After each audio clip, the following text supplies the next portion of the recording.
coming to the end of the week of bandages. It's a odd concept, I know. It's been a little bit weird.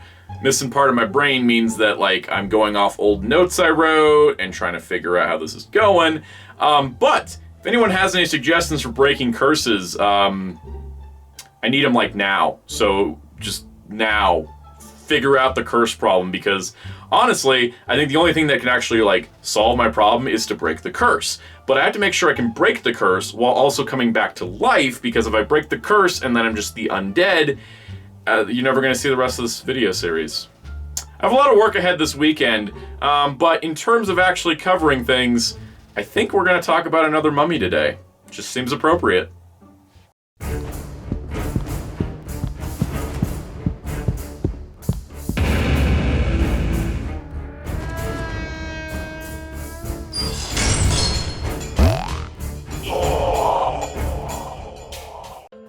Hello, this is Soundout here, and welcome back to the Month of Monsters. Today we'll be talking about our last mummy of the month. This is going to be the Neca Ultimate Mummy based on the Boris Karloff version. So naturally, we're not going to talk about the Boris Karloff version in the history section because we kind of covered that with the Mego mummy. Go check that out if you haven't. This time we're going to talk about the impact of that film. For example, that film spawned 3 sequels from Universal, all 3 of them sort of continuing the same ideas and similar storylines that were featured in the first one. There was also a crossover with Abbott and Costello, which was very common towards the end of the Universal Classic Monsters era. Later on in the 50s, when Hammer Films started to produce movies such as Dracula and Frankenstein, they also did mummy films. And then, of course, I think more famously in the current pop culture zeitgeist, was the late 90s, early 2000s mummy films starring Brendan Fraser and Rachel Weisz. Those were really popular, and that's, I think, a lot of generational love comes from those movies. And it's sort of like they took the mummy concept as kind of like surreal horror of the old days and brought it into like action adventure Indiana Jones type stuff. And I think that's why those have become more popular as time has gone on. They're good old adventure movies, and honestly, I love them. There was, of course, the Mummy film in 2017, which in and of itself was a failure, but it was also supposed to launch the Dark Universe, which was supposed to be all the Universal monster characters getting a combined Marvel-like cinematic universe, and because the Mummy tanked at the box office really bad, that never happened. And so this picture of all of the actors that they cast for all these parts is really funny because, boy, we certainly got one movie of that. Nice job, Universal. But that being said, Universal has started to open up licensing for toys over the years, especially after the failure of The Mummy. And I think that coming from that, we can sort of thank the 2017 Mummy for bombing, because now we're getting classic Universal monster figures left and right from multiple companies.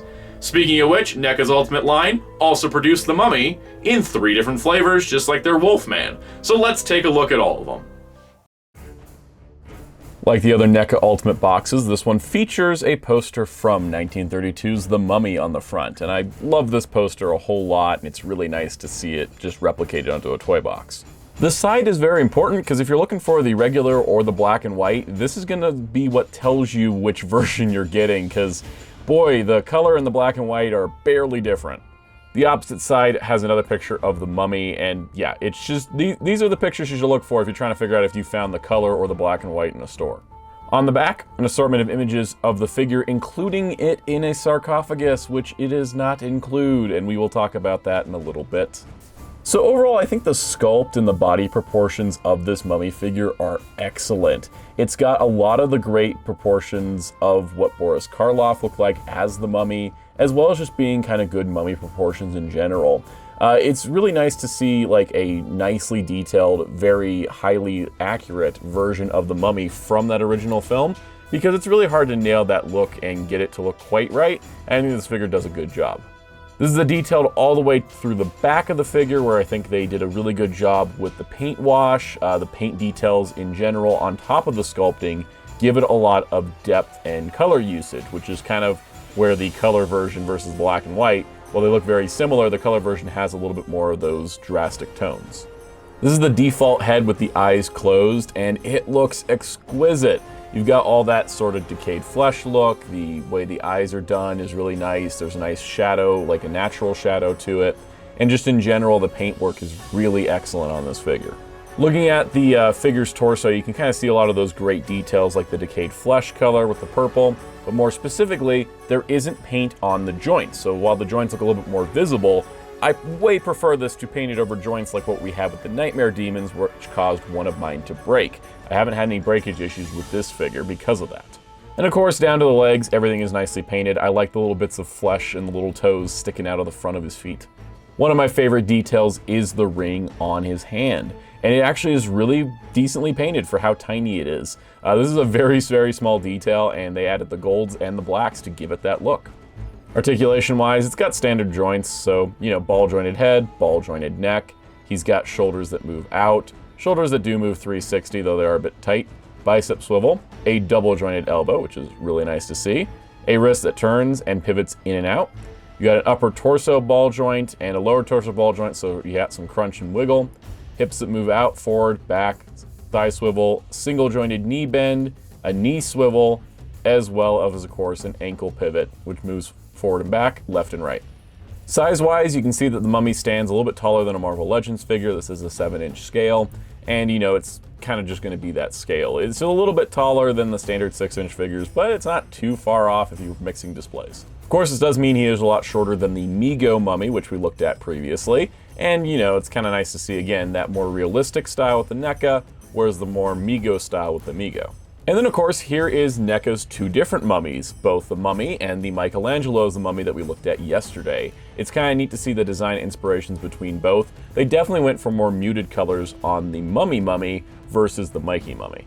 In addition to a standard hand loadout, you do get an extra outstretched hand for the right hand, which is pretty nice because I think it's an iconic enough pose that you should have a dedicated hand for it. And you get a flatter palmed right hand, which allows you to kind of have him have the crossed arms pose, which would work really well inside a sarcophagus, which he doesn't come with. More on that in a bit. In terms of extra heads, you get an extra one where his eyes are open, like he's recently reawakened, which I think is great. I love the little details added. I love that the eyes aren't quite even. It just really adds to the experience. And then his third head is going to be one where he's fully awakened and he's kind of screaming out with that kind of dead-eyed, really screamy mummy look. Face of the screaming mummy, maybe a little bit. Just like with Michelangelo, he comes with two separate bandages. These are loose, but they are a harder plastic, so they're hard to fit on.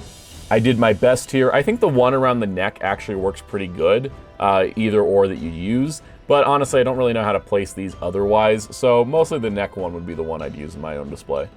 What's really cool is he does come with the box that contained his scroll, and it's very nicely detailed. It's a small piece as well. It's not super small, but small enough that the gold accents are really nice to see.